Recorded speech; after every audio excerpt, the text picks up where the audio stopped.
Kumel bunder nih bunder noise.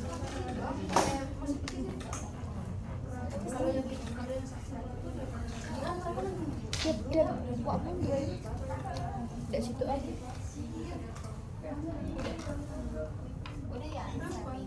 Udah, aku dari ini.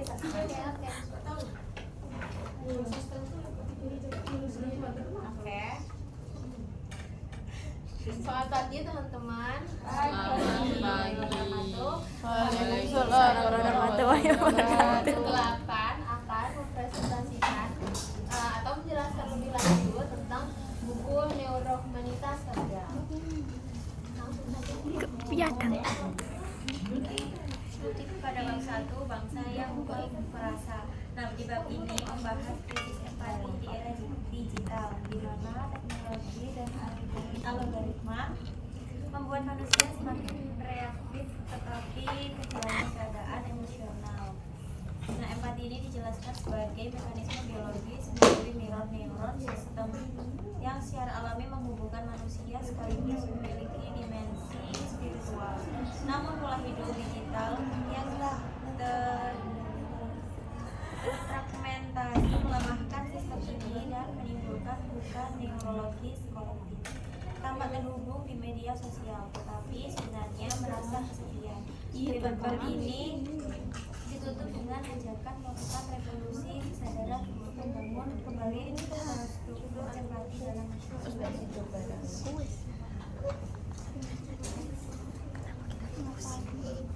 Kita pada bagian 1 bicara empati dan peran fragmentasi sosial.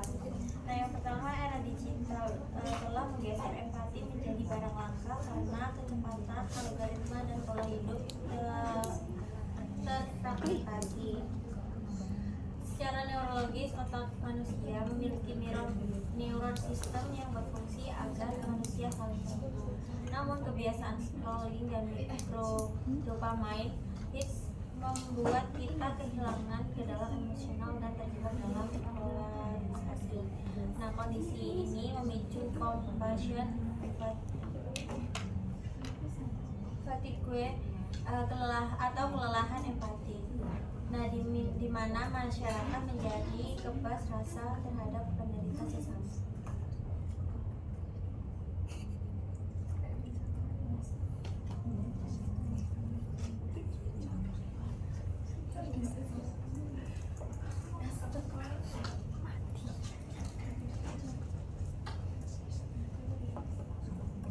Bagian 2, manusia dirancang untuk terhubung. Berdasarkan social brain theory, keterhubungan sosial adalah kebutuhan biologis dan evolusioner yang berdasar bukan sekedar pilihan. Kesepian dan penolakan sosial diproses oleh otak sebagai rasa sakit sosial yang setara dengan luka fisik.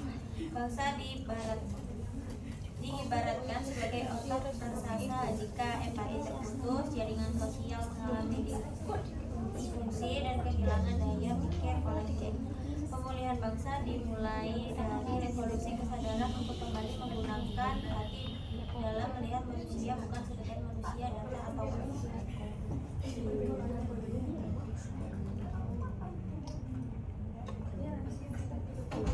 Selanjutnya bab 2, luka yang menyerang trauma sosial. Jadi setiap bangsa pasti punya luka dari masa lalu. Luka itu bisa berasal dari perang, penjajahan atau ketidakadilan. Luka tersebut sering tidak benar-benar hilang, tetapi diwariskan dari satu generasi ke generasi berikutnya melalui cerita, sikap, atau cara orang memperlakukan orang lain.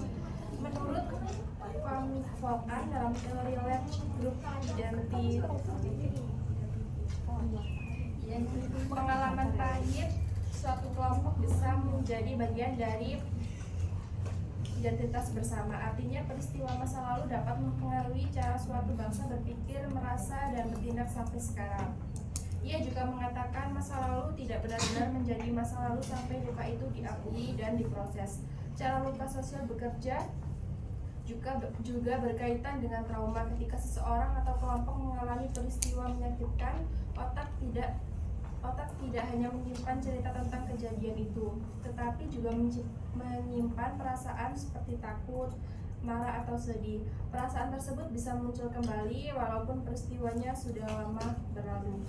Jadi luka sejarah bisa mempengaruhi identitas dan perilaku suatu bangsa jika luka itu tidak dapat dipahami dan diproses. Dampaknya bisa terus terasa dari generasi ke generasi berikutnya.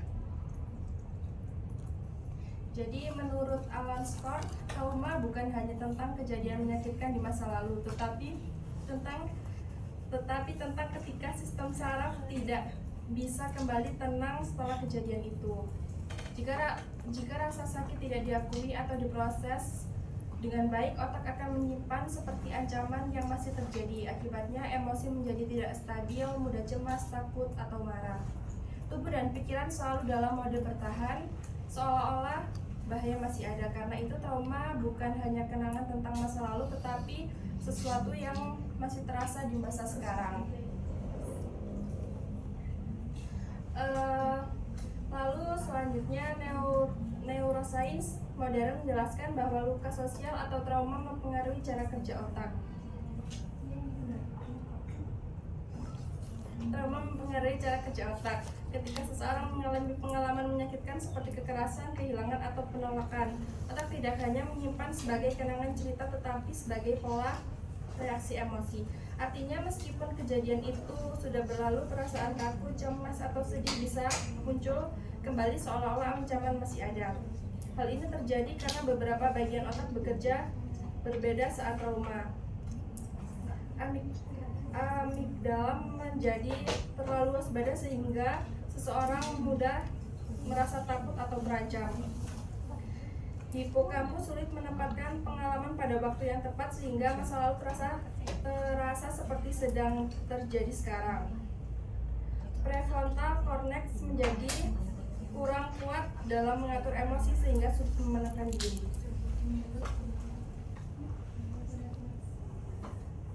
Pada bab 3, otak yang terhubung, hati yang berdebat. Nah, bagian 1 ini resonansi saraf, bahasa sunyi yang menyatukan hati manusia. Hubungan antara manusia secara biologis bisa terjadi oleh adanya mirror neurons atau neuron cermin, sebuah sistem syaraf yang secara otomatis memantulkan tindakan dan emosi orang lain ke dalam diri kita.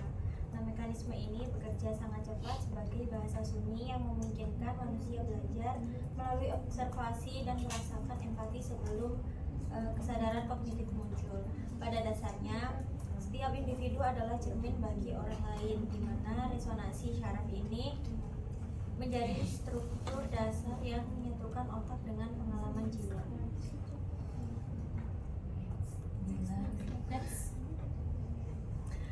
Pada bagian 2, empati sebagai kecerdasan sosial tertinggi. Dalam interaksi sosial, kecerdasan emosi atau EQ menjadi faktor penentu keberhasilan yang melebihi logika. Empati yang melibatkan jaringan cerebral brain seperti insula dan prefrontal cortex atau bisa disebut dengan insula dan prefrontal cortex adalah dua wilayah krusial di otak manusia yang mengatur emosi, kognisi, dan kesadaran. Nah, menuntut keseimbangan antara merasakan emosi orang lain dan mempertahankan stabilitas diri. Ketika empati bekerja, otak melepaskan hormon oksitosin yang memperkuat kepercayaan dan kerjasama, menjadikan empati sebagai fondasi tak terlihat yang menopang kehidupan masyarakat yang beradab. Bagian 3 yaitu kasih sayang sebagai fitrah biologis sekaligus perintah ilahi. Kasih sayang adalah desain asli pencipta atau fitrah yang didukung oleh kimiawi otak seperti dopamin dan serotonin.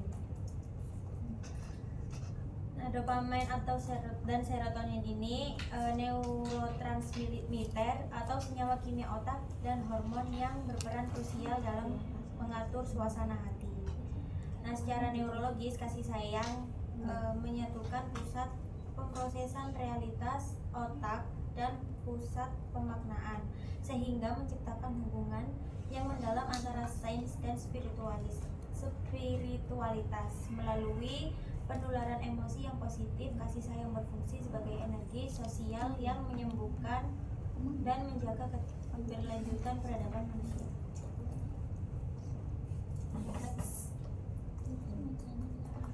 Baik, selanjutnya di bab 4 tentang diam yang menghubungkan. Di sini akan terbagi jadi 3 bagian. Di bagian pertama itu membahas tentang keheningan batin menuju kedamaian sosial. Nah, di sini pertama ada keheningan sebagai kondisi sebuah kesadaran. Nah, di sini itu keheningan itu tuh bukan sekedar suara, tapi itu adalah kondisi mental kita itu tuh lagi full, lagi penuh. Nah, saat hening otak itu aktif dan memproses makna diri. Jadi kalau misalkan kita diam kan biasanya kita tuh akan lebih memikirkan kayak apa sih, kayak apa yang telah kita lakukan saat ini, apakah yang kita lakukan itu benar atau salah. Nah, itu adalah sebuah kemaknaan diri. Nah, dari situ tubuh akan melakukan sebuah refleksi batin yang biasa disebut dengan Default Mode Network atau DMN.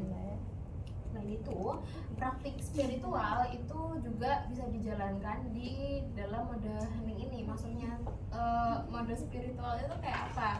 Jadi itu kayak kita itu lebih menekankan sebuah emosi, empati kita. Jadi kita lebih bisa mengatur emosi dan empati kita saat dalam mode hening. Lalu selanjutnya, diam itu adalah bahasa pertama kesadaran. Di buku ini dijelaskan bahwa bayi yang sedang belajar mengenai sebuah dunia itu tuh bukan dari sebuah kata-kata, tapi kan dari sebuah pelukan, dari sebuah perasaan, dari sebuah ritme yang menenangkan. Nah, itu kan nggak ada bedanya dengan sebuah keheningan itu tadi. Lalu seiring tumbuhnya dewasa manusia itu akan takut dengan keheningan, karena itu tuh akan menenggelamkan pemikiran kita, seperti yang saya bilang tadi. Jadi kan kita kayak lebih merefleksi diri. Nah, orang-orang yang sudah ada di titik dewasa itu akan merasa takut dengan tahap refleksi diri itu tadi. Ya karena mungkin semakin dewasa kita semakin banyak dosa ya. Nah, Rasulullah itu juga sering berkhalwat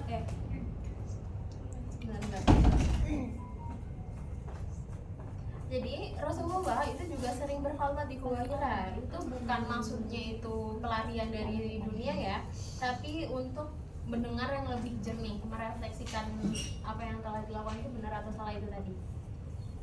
Lalu ada juga otak yang pulih dalam sunyi. Itu maksudnya apa? Jadi kayak blur gitu, kenapa sih? Udah. Ya. Nah, selanjutnya ada otak yang pulih dalam sunyi. Jadi maksudnya gimana? Maksudnya setiap kita hening selama 2 jam, sel-sel kita tuh akan memproduksi sel baru. Jadi tuh kayak kita tuh mengganti sel lama dengan sel baru karena kita diem itu tadi. Jadi diem itu tuh bukan sepenuhnya diem, tapi tubuh kita tuh lagi bekerja keras untuk yang kayak, oh iya mumpung lagi diem nih, aku mau perbarui satu hal yang emang perlu diperbarui kayak gitu. Jadi melahirkan satu hal yang baru. Lalu yang selanjutnya ada keheningan batin sebagai awal perubahan sosial. Nah, di sini itu ada sambungannya sama yang saya jelasin tadi, bahwa setiap perubahan yang telah ada di sejarah ini itu tuh dimulai dari diam. Kayak contohnya Gandhi yang berpuasa, Mandela yang ada dalam penjara, dan Rasulullah yang ada di dalam Gua Hira. Nah, keheningan batin itu bukan sebuah penarikan diri, sekali lagi, tapi transformasi sebuah energi dari masalah dari marah menjadi mengerti, dari masalah menjadi sebuah solusi gitu. Lalu sebelum bangsa itu tuh bisa berbicara secara lantang dan jernih, dia itu harus belajar diam dan sadar dulu. Itu sadar apa sih yang sebenarnya mau dia omongin, sadar apa yang dia tanggung jawab dia gitu. Itu adalah awal dari perubahan sosial ya. Lalu yang terakhir di bagian 1 ada bangsa yang terlalu bising. di buku ini juga dijelaskan bahwa kebisingan itu tuh bukan kayak sekedar kendaraan yang lagi macet dan sebagainya gitu ya, tapi adalah sebuah opini yang bertabrakan satu sama lain, dimana pendapat kita itu nggak cocok dengan orang lain. Itu adalah sebuah kebisingan juga, di buku ini dijelaskan seperti itu. Lalu contoh yang paling dekat dengan kita itu seperti media sosial. Nah ini tuh membuat kita tuh ahli ngomong doang tapi nggak ngerti satu sama lain. Kita komentar sana sini tapi itu kita sebenarnya nggak ngerti apa sih topik utama yang dibicarain gitu ya. Terus selanjutnya di bagian 3 di sini kita membahas tentang inspirasi dari tradisi Nusantara dan doa kolektif. Nah ini mungkin menjawab beberapa pertanyaan yang kayaknya tuh kita waktu kecil tuh disuruh nanya tuh tapi malah disuruh diem gitu teman-teman ya. Contohnya tuh kenapa kita harus berdoa? Ya biar apa ya, biasanya orang tua kita jawab tuh ya biar apa yang kamu pengenin cepat terkabul gitu. Tapi kan padahal enggak terkabul sampai sekarang. Kayak misal aku pengen kaya deh, aku mau berdoa kaya setiap hari, tapi kamu gak kaya-kaya sampai saat ini. Nah apakah itu menunjukkan bahwa doa itu adalah bakal ngasih apa yang kita pengen? Kan enggak. Jadi doa itu sebenarnya, nah di sini dijelaskan bahwa yang pertama contohnya ada tirakat dan tata berata, yaitu biasa disebut dengan sekolah kesadaran diri. Di sini tirakat itu tuh bukan sebuah acara tentang makan doang ya, tapi ini tuh latihan menata gelombang batin. Di buku ini dijelasin. Nah di dalam neuroscience tirakat itu melatih sebuah eksekutif kontrol, menunda keinginan dan mengatur impuls. Jadi itu tubuh bisa melambat, napas teratur, sistem saraf parasimpatik itu aktif, dan kortisol bakal turun. Nah sains itu menyebutnya sebagai restorative state. Nah leluhur itu juga menyebutnya sebagai Ellingland-Maskell. Ya gitu lah ini ya. Lalu yang selanjutnya ada selamatan. Nah di sini ada hubungannya sama kita doa itu tadi. Sebenarnya doa itu tadi adalah sebuah kebersamaan yang menegaskan bahwa ikatan sosial dan spiritual masyarakat. Jadi itu gini, kenapa doa itu tuh bisa diterjemahkan sebagai bisa mendapatkan suatu hal yang kita ingin. Itu tuh karena tersink in dengan mindset kita. Kalau misalkan kita berdoa bareng-bareng, kalau misalkan kita doa bareng-bareng pasti dikabulin gitu kan.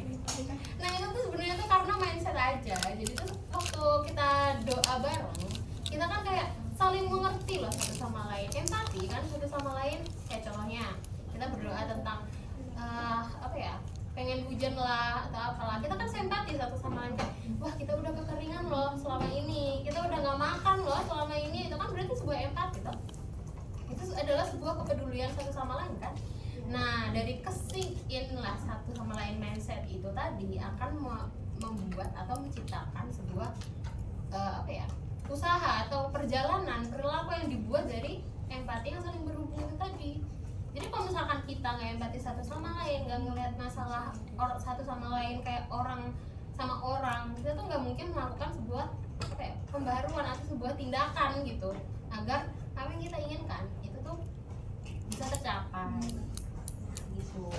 Jadi itu doa itu tuh nggak hanya sekedar vertikal ke Tuhan, tapi itu juga horizontal sama manusia. Itu yang dimaksud di dalam selamatan ini. Lalu juga ada nyepi, sunyi sebagai ritual nasional.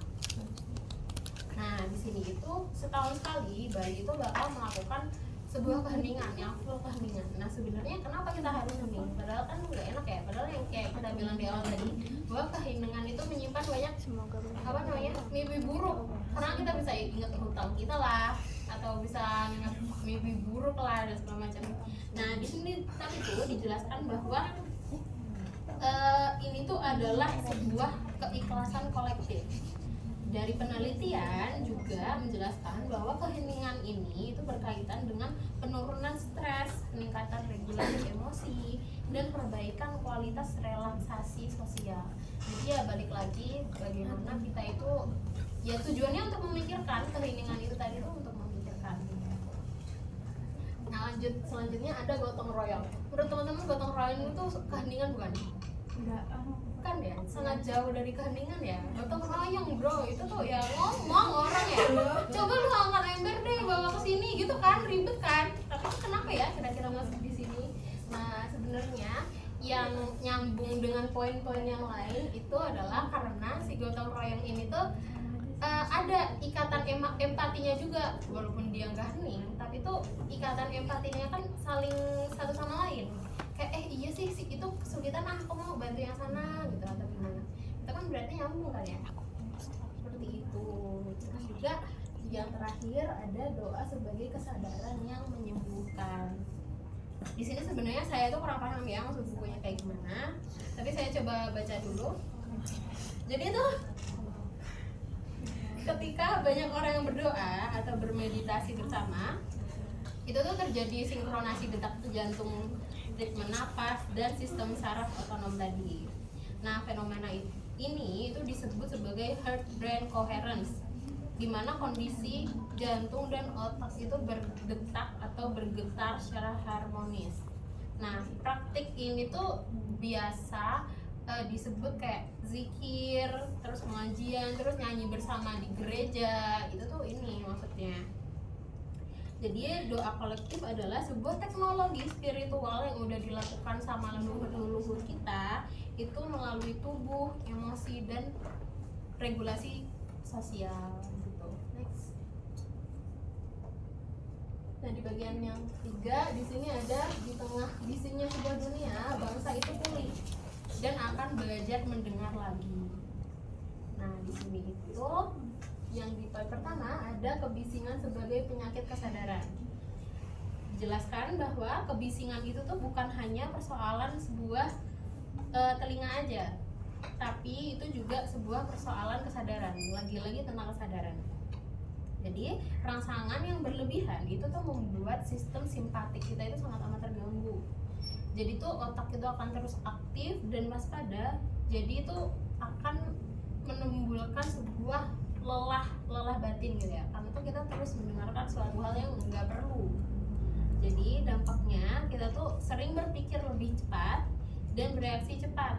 Tapi itu kehilangan dari ketenangan sebuah refleksi diri itu tadi. Lalu yang selanjutnya ada kembali ke seni mendengarkan. Kalau di sini mendengar adalah tindakan spiritual, bukan sekedar menerima suara, tapi membuka ruang batin untuk memahami keadaan orang lain. Yang tadi ya teman-teman. Jadi ngedengerin itu tuh bukan sebuah kelemahan, tapi tuh gimana kita hadir di dalam kehidupan orang lain tuh secara nyata. Jadi tuh kayak kalau misalkan kita udah bareng nih, udah nggak ada lagi kata aku dan kamu, tapi itu jadi kita, karena kita ngerti satu sama lain.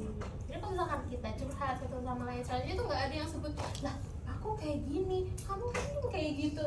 Ya sebenarnya itu nggak ada lagi. Berarti itu nggak mendengarkan kan teman-teman. Jadi yang mendengarkan yang sesungguhnya adalah ya dua menjadi satu, aku dan kamu menjadi kita gitu.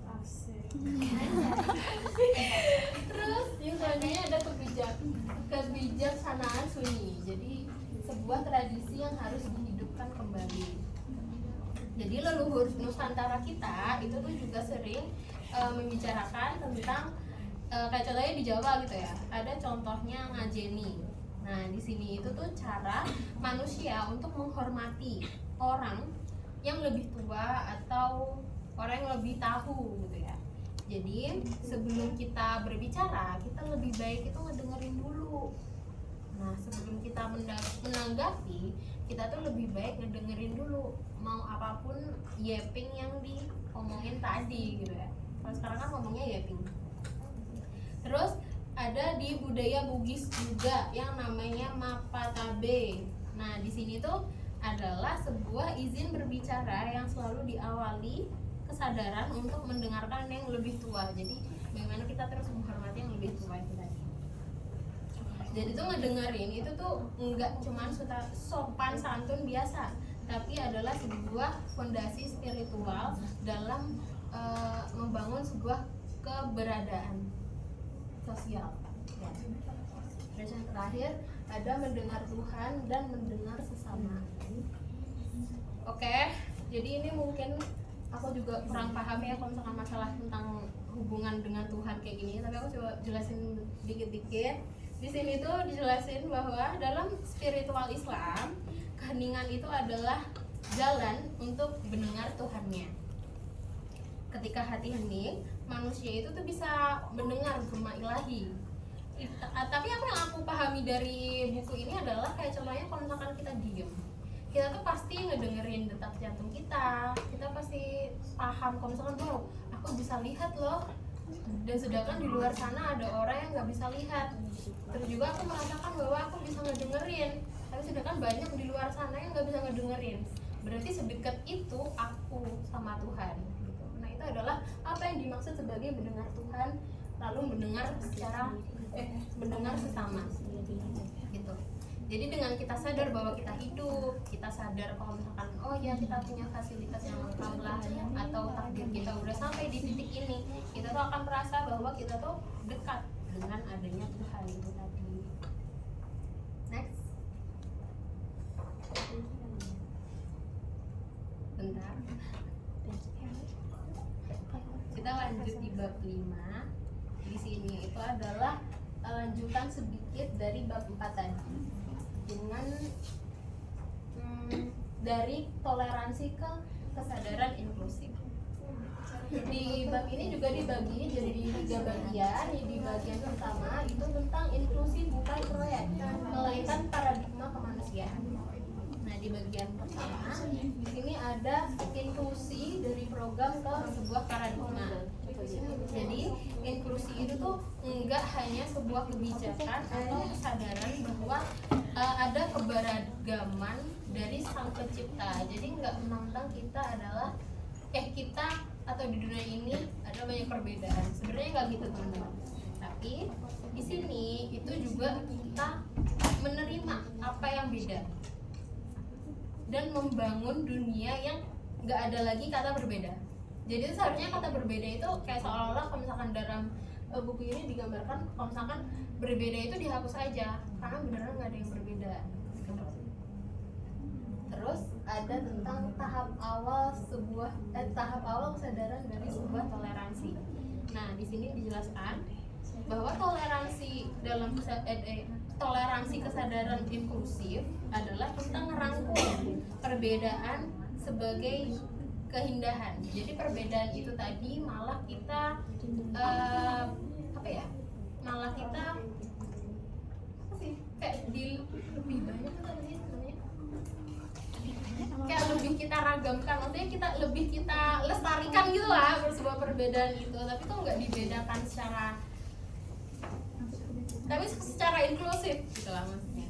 Jadi nggak ada jarak lagi antara aku dan kamu, jadi semuanya tuh kita, anggap aja tuh yang berbeda itu adalah kita, semua yang berbeda adalah satu yang sama gitu. Nah yang selanjutnya ada dari aku dan kamu menjadi kita, yang tadi kita ngomongin tadi ya. Jadi kalau misalkan kita udah ada di lingkup inklusif, kita udah ada di tahap mendengarkan, seharusnya udah nggak ada lagi kata aku dan kamu, tapi itu sama-sama aja kita ngelihat orang yang mungkin berbeda dari kita itu jangan dianggap sebagai orang yang berbeda, tapi itu dianggap sebagai refleksi diri itu tadi, gimana kita itu bisa mengetahui kehadiran Tuhan yang lebih dekat dengan kita gitu. Jadi bukan sebagai perbedaan yang harus dibedakan. Lalu lanjut saja di bagian yang kedua. Di sini tentang dari ruang kelas inklusif ke masyarakat yang inklusif. Di bagian pertama ada inklusi yang dimulai dari pandangan mata. Nah, jadi inklusi itu enggak cuman kurikulum aja, tapi itu dari cara seseorang melihat. Guru inklusi itu punya pelatihan banyak, tapi itu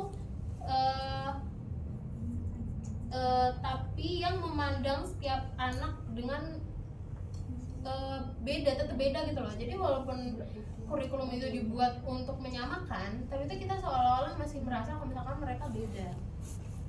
Nah, jadi sebenarnya maksud yang dijelaskan di dalam buku ini adalah bahwa anak dengan disabilitas itu bukan murid berkebutuhan khusus, tapi anak yang memiliki cara belajar yang berbeda. bahasa yang kita gunakan itu tuh juga merefleksi atau membuktikan apa yang telah kita jalani dan telah kita hidupi selama ini. Jadi mungkin kita bisa ganti bahasa kita sehari-hari jadi lebih baik, contohnya dengan anak yang memiliki cara belajar yang berbeda. Langsung saja di bagian ketiga tentang inklusi sejati. Jadi karena semua sudah dianggap bagian dari kita tuh juga akan menerima anak tersebut dan menyadari bahwa emang sebenarnya dari segala perbedaan ini nggak ada lagi yang perlu dibedakan. Terus juga bangsa yang jadi rumah, maksudnya adalah kita tuh juga kalau misalkan ngebikin rumah kan seharusnya itu menjadi tempat yang nyaman, tempat yang aman gitu ya. Ini juga seperti itu. Jadi itu rumah itu nggak sekedar rumah berbentuk tanah, berbentuk beton dan lain-lain, tapi juga rumah yang berbentuk secara batin. Nah, jadi saat seseorang merasa diterima tanpa syarat, kita tuh juga langsung memiliki kepercayaan yang menyebar gitu.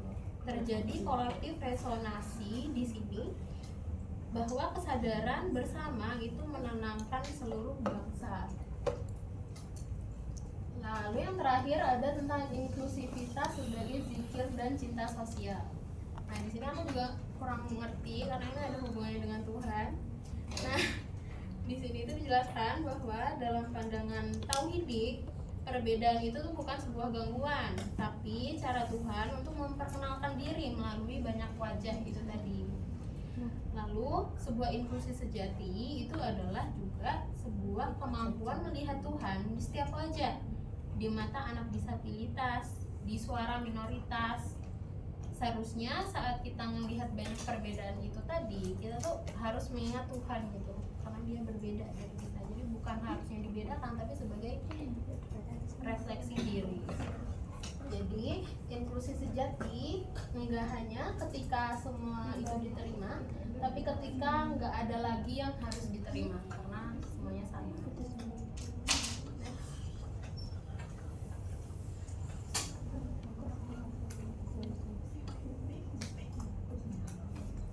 Selanjutnya bab 6 ekologi kesadaran.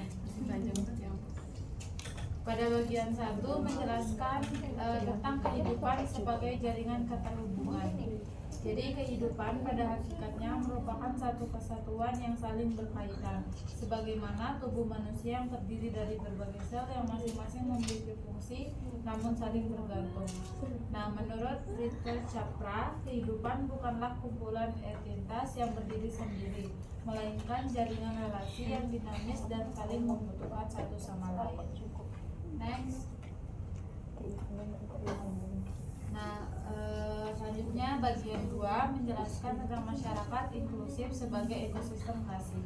Jadi masyarakat yang sehat dapat diibaratkan itu sebagai hutan yang hidup, di mana berbagai jenis tumbuh-tumbuh berdampingan, akarnya saling terjalin dan perbedaan di antara mereka justru menjadi sumber kehidupan bagi seluruh ekosistem. Hal ini tidak hanya berupa toleransi pasif terhadap perbedaan, melainkan kesadaran aktif bahwa keragaman merupakan elemen penting untuk kelangsungan hidup bangsa. Nah, Chopra juga menegaskan bahwa keberlanjutan ekosistem tidak didasarkan pada kompetisi, melainkan pada kolaborasi kompleks dan adaptif. Next.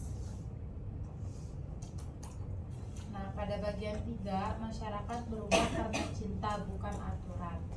Nah, biasanya masyarakat beranggapan bahwa perubahan sosial harus berasal dari peraturan atau kebijakan resmi. Namun, perubahan yang benar-benar mendalam dan abadi lahir dari hubungan hati yang bersentuhan satu sama lain.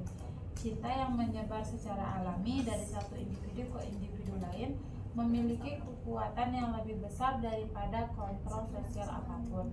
Nah, misalkan contohnya itu bisa dilihat pada kasus-kasus di beberapa komunitas atau lembaga pendidikan, di mana perubahan signifikan dimulai dari tindakan kecil yang penuh kasih sayang, bukan karena adanya perintah dari pihak berwenang.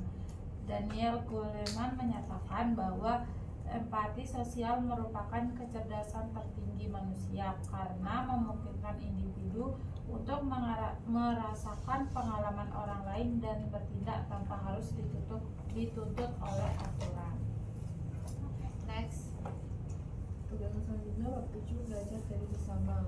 Pemilihan sebuah bangsa dimulai dari belajar, namun bukan sekedar dari buku, di mana pemilihan sejati dimulai dari kesadaran diri orang lain dan kehidupan yang saling terhubung. Pemulihan bukan berarti kembali ke masa lalu, namun tumbuh menjadi bentuk baru yang lebih sadar. Di sini ada 3 tahap kesadaran. Yang pertama ada self awareness. Segala perubahan besar selalu dimulai dari satu pertanyaan kecil di dalam diri. Apa yang bisa saya ubah dalam diri saya untuk mengubah dunia? Ini adalah titik balik di mana kita berhenti menyalahkan keadaan dan mulai menyembuhkan luka pribadi agar tidak menjadi luka sosial. Yang kedua, education awareness. Dari kesadaran diri, kita dibawa ke dunia pendidikan. Di sini belajar bukan lagi soal mengejar nilai atau gelar, melainkan sebuah perjalanan cinta dan tanggung jawab untuk mengenali makna hidup. Dan yang terakhir, social awareness. Inilah puncaknya. Di tahap ini kita menyadari bahwa aku tidak akan pernah cukup tanpa kita. Kita mulai merasakan empati kolektif, di mana penderitaan orang lain ini juga menjadi bagian dari perhatian kita. Inilah yang kita sebut dengan spiral kesadaran, di mana kesadaran suatu orang akan menular dan memperkuat kesadaran bangsa.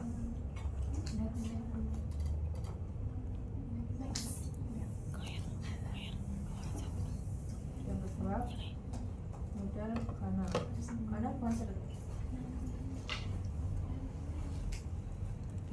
Kana bukan sekedar teori, melainkan sebuah cara hidup yang menyatukan pikiran, hati, dan tindakan dalam satu ruang kesadaran kolektif. 3 prinsip utama Kana adalah yang pertama, satu kolaboratif activation. Kita harus membuka ruang-ruang kolaborasi agar energi kebaikan bisa berputar bebas di antara kita. Yang kedua, nurturing awareness. Kita tidak bisa memaksa orang untuk sadar. Kita hanya bisa menumbuhkannya melalui empati dan pendampingan yang lurus. Yang terakhir, transformative degradation, di mana setiap tindakan yang kita lakukan harus direfleksikan bersama agar menjadi kebijakan, bukan sekedar rutinitas. Implementasinya yang pertama pada Kana dalam aksi komunitas. Kana menggambarkan masyarakat yang berkumpul secara sukarela untuk saling belajar, berbagi pengalaman, dan mencari solusi bersama tanpa menunggu bantuan besar atau struktur formal. Perubahan lahir dari kesadaran, kepedulian, dan aksi nyata seperti kelas komunitas dan kebun kolektif. Kana bekerja dalam senyap melalui kekuatan bersama. Yang kedua, Kana dalam neurologi sosial.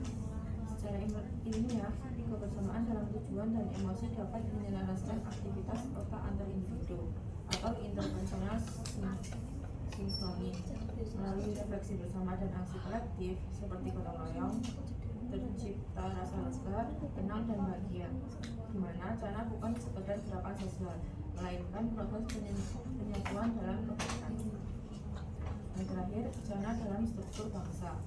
Di sini yang pertama, implementasinya forum kesadaran sosial, di mana dialog terbuka antara pemerintah dan masyarakat tanpa sekat dan jabatan.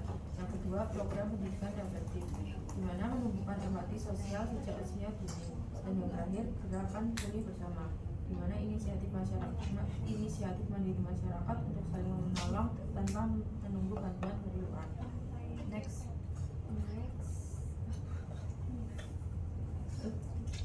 Bagian ini bangsa dapat pulih melalui proses belajar bersama. Belajar bukan sekedar menguasai pengetahuan, tetapi menyadari, memahami, dan membangun empati. Melalui kolaborasi dan kesadaran kolektif, masyarakat membentuk jaringan sosial yang saling terhubung dan saling menguatkan. Pemulihan bangsa tidak terjadi dengan menyalahkan masa lalu, melainkan dengan belajar dari luka, memperbaiki bersama, dan bertumbuh dalam kasih serta kebersamaan. Next. Bab 8 yaitu kepemimpinan yang menyembuhkan. Jadi menurut Robert K. Greenleaf, pemimpin sejati berakar pada siapa yang melayani, bahwa seorang pemimpin pada hakikatnya adalah pelayan terlebih dahulu. Jadi bagi Greenleaf, pemimpin sejati bukanlah mereka yang paling tinggi posisinya, melainkan yang paling dekat dengan manusia yang lain. bukan yang paling banyak bicara, tapi yang paling banyak cara mendengarkan. Kepemimpinan yang menyembuhkan bukanlah kelembutan yang pasif, melainkan keberanian yang lahir dari cinta. Dia tidak memerintah dari jarak, tetapi hadir dari dekatan. Lapisan tertinggi dari kesadaran kepemimpinan adalah spiritual awareness, bukan spiritual yang dipamerkan, tapi spiritual yang menjadi nafas. Pemimpin yang sadar tidak menggerakkan massa, ia membangunkan jiwa. Nah, di sini ada kutipan reflektif dari Buran. Itu di tengah dunia yang fisik dengan ego dan adiksi, pemimpin menyembuhkan adalah andaman yang diperlukan. Next. Selanjutnya ada jiwa Nusantara, bab 9, jiwa Nusantara dan kesadaran global, yaitu gotong royong merupakan wujud kasih dalam tindakan. Nah, ini dihasilkan dari cara otak manusia yang dirancang untuk saling terhubung dan bekerja sama. Ketika dua orang bekerja sama dengan niat tulus, otak mereka melepaskan hormon oktosin, yaitu molekul cinta yang menurunkan stres. Nah, ini meningkatkan rasa percaya. Namun, di Nusantara, gotong royong bukan sekedar teori, melainkan sebuah budaya. Oleh karena itu, di Nusantara, kegiatan yang kayak gotong royong, musyawarah itu terasa damai karena tubuh kita sedang berfungsi sebagaimana mestinya. Nah, selanjutnya ada musyawarah. Musyawarah merupakan wujud kasih dalam pikiran, yaitu pengambilan keputusan melibatkan jaringan otak yang berkaitan dengan empati dan pertimbangan moral. Nah, saat musyawarah, otak tidak hanya memproses kata-kata, melainkan memproses emosi, yang artinya musyawarah bukan hanya kegiatan politik namun aktivitas sosial. Selanjutnya ada audit bebarengan, di mana kita merasakan keberadaan orang lain sebagai bagian dari diri sendiri. Kondisi ini bisa juga disebut kedekatan batin. Nah, selanjutnya ada perkembangan kesadaran melalui beberapa tahap utama. Yang pertama,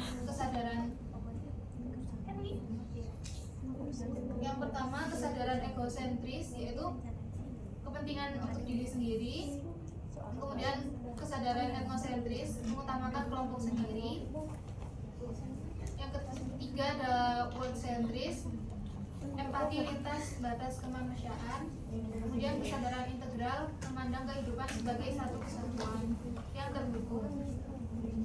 Nah, kesadaran integral bertemu dengan paradigma neurohumanitas yang melihat manusia sebagai sistem kesadaran yang utuh, biologis, psikologi, emosi, dan spiritual.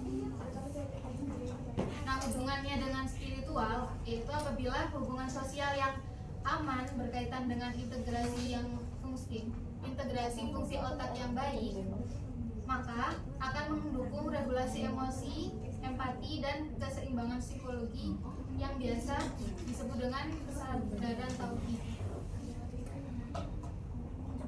Bangsa Nusantara tidak bisa diatur dengan kekuasaan, tetapi harus dijaga dengan kekuasaan.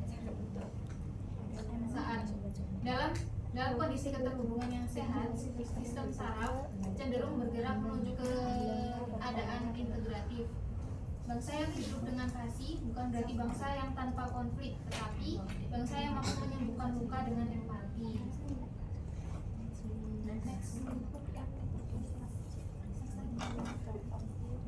Nah, bab 10, doa untuk bangsa yang belajar. Di sini banyak banget doanya sebenarnya dan harapan-harapannya.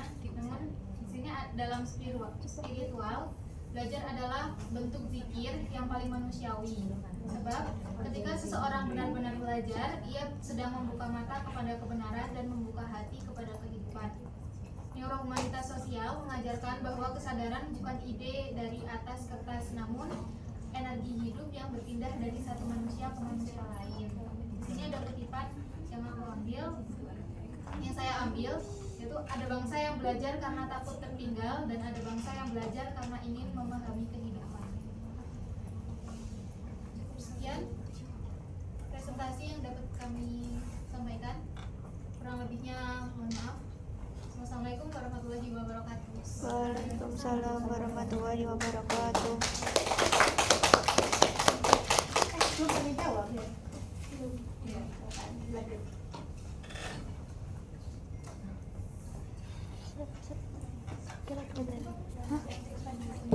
Wis ya.